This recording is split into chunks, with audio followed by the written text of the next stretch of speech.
At palaging napag-uusapan ng South Korean Esrang Hunter na dumating din sa araw na ito at speaking of the devil, nakita nila si Song Jin-woo.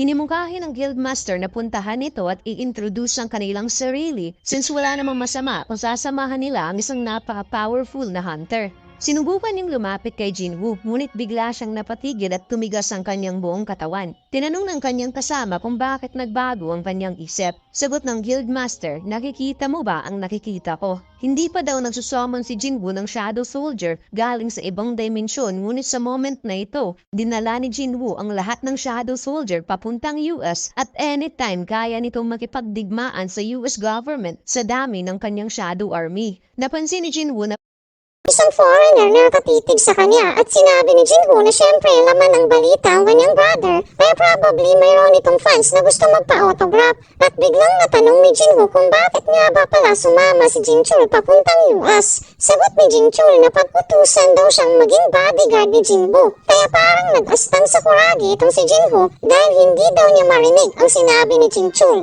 Sagot ni Jin-chul, siya daw ang bodyguard ni Jin-woo. Napansin ni Jin-woo na parang may gustong mag-welcome sa kanila at ito pala is Agent Adam White. Kaya napatanong si Jin-woo kung may branch ang Federal Bureau for Asian dahil palagi itong nakasunod sa kanya. Tumawa ang agent dahil parang ganun na nga dahil siya ang in charge sa lahat ng bagay patungkol kay Jin-woo. Naghiwalay si Jin-woo at Jin-woo dahil may importanteng pag-uusapan si Jin-woo at Mr. White habang si Jin-woo ihahatid ng tauhan ni Mr. White sa tinutuluyan nilang hotel. Tinanong ni Jin-woo kung patungkol na naman ba ito sa kanyang ama. Sagot ng agent, patungkol daw ito sa isang bagay na magkakaroon ng pakinabang para kay Jin-woo. At ang patungkol sa kanyang ama ay sinabi na niya ang lahat. At ang topic na pag-uusapan nila ay isang top secret category ng Federal Bureau of Hunter. Sumakay ang dalawa sa isang magarang sasakyan papuntang headquarters ng Bureau of Hunter. Sinabi ni Agent Adam White, sa ngayon ang Federal Bureau of Hunter ay nasa matinding pressure. Ang pagkamatay ni Christopher Reid ay malaking kawalan at hanggang ngayon hindi pa nila ito nasa publiko. Kaya ginagawa nilang lahat ng makakaya upang makahanap ng kapalit nito at isa sa kandidato ay si Song Jin-woo. Ipinakita kay Jin-woo ang round stone ng Dragon Kamesh, ang dragon na nagbigay ng matinding calamity sa history ng sangkatauhan. Alam nila kung gaano kahalaga ng isang round stone sa isang mage hunter at matagal na nilang hinahanap ang pwedeng magmamay-ari nito. Kaya wika ng agent, ano daw sa tingin ni Jin-woo ang kanilang bagong offer. Nagulat si Jin-woo sa kanyang nakita at gusto niyang ibalik ang video kung saan nakafocus sa Kamish Corps.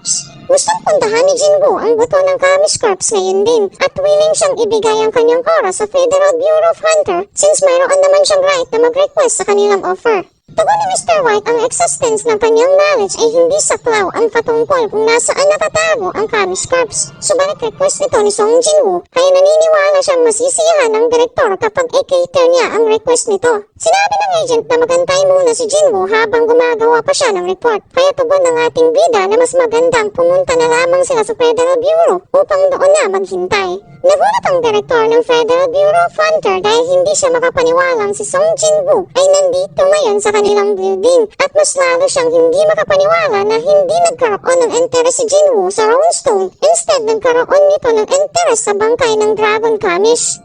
Inimugaya ang direktor na mag-antay muna sa labas si Agent Adam White dahil i-discuss niya ang topic na ito sa Deputy Director. Tinanong ng direktor ang Deputy kung mayroon itong idea kung bakit gustong makita ni Jin-woo ang Kamish Corps. Sinabi ng Deputy, hindi niya masasabi. Subalit isa lang ang sigurado siya. Hindi pupunta si Jin-woo sa Kamish Corps para lang titingnan ito.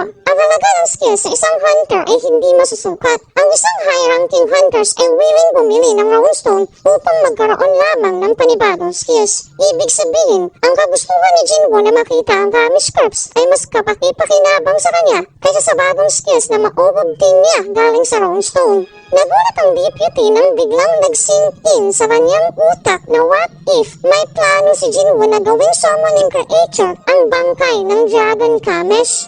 Napatayo ang direktor sa naisip ng deputy dahil hindi pwedeng ang isang individual ay magkaroon ng ganong klaseng massive na kapangyarihan. Tugon ng deputy kung hindi nila pagbibigyan si Jin-woo, baka hindi nila ma-maintain ang relationship nito sa Federal Bureau of Hunter. Napaisip ng kaunti ang direktor at kaagad naman itong pumayag dahil pagkakataon na rin yung masaksiyan kung ano ang capabilities ng ating bida.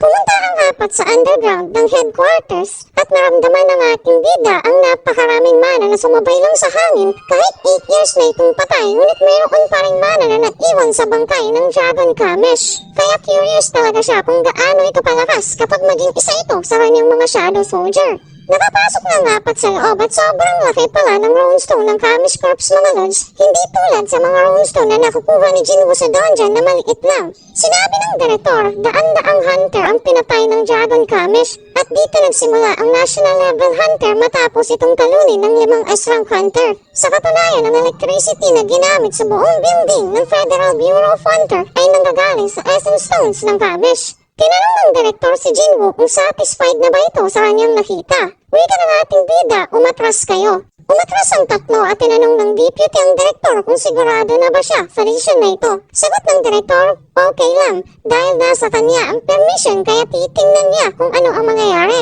Hinanda ni Jinwoo ang kanyang kamay upang magsagawa ng shadow extraction at makikita natin kumaapaw ang matinding mana nito sa kanyang braso. Itinuon ni Jinwoo ang kanyang kamay at binigkas ng salitang, Arise! Subalit hindi man lang nagkaroon ng kaunting presence ang shadow extraction ni Jinwoo at nawala ito na parang bula. Ipinikit ni Jinwoo ang kanyang mga mata at huminga ito ng malalim at muli niyang binigkas ang salitang, Arise! Kaya unti-unting kumakapaw ang napakatinding presence ng shadow ni Jinwoo sa mga buto ng Kamish Corps na makikitang unti-unting nagkaroon ng buhay at lumabas galing sa Kamish Corps ang napakalaking shadow dragon na parang gustong magwala nito sa muli niyang